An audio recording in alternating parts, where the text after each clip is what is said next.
From Breaking Through, reporter Bonnie Chapman. Controversy has a new name and it goes by House Bill 269.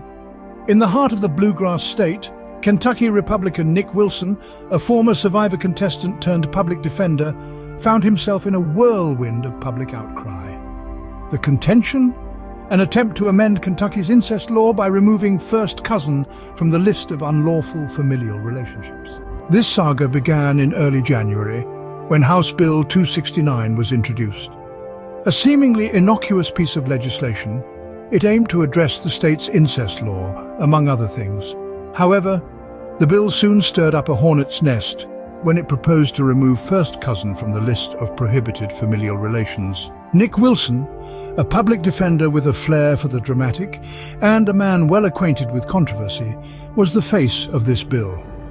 His background as a survivor contestant added an additional layer of intrigue to this unfolding story. However, the bill was hastily withdrawn due to a drafting error.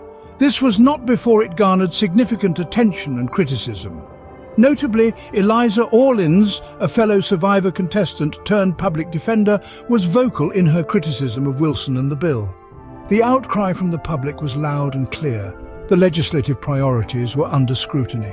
Wilson was quick to address this mistake, stating that the intention was never to decriminalize such relationships, but rather to introduce changes regarding parole for violent offenders. Yet, the damage was done. The public was left questioning the priorities of their legislators and the integrity of the legislative process. Kentucky's incest law, already a point of contention for many, was thrust into the spotlight. The proposed changes, though swiftly withdrawn, sparked a conversation about Kentucky's legislative process, the role of lawmakers, and the importance of meticulous drafting.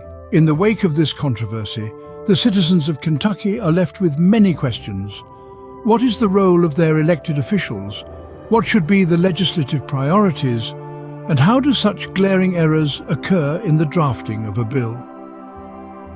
As the dust settles on House Bill 269, these questions remain, a stark reminder of the importance of transparency and accountability in the legislative process.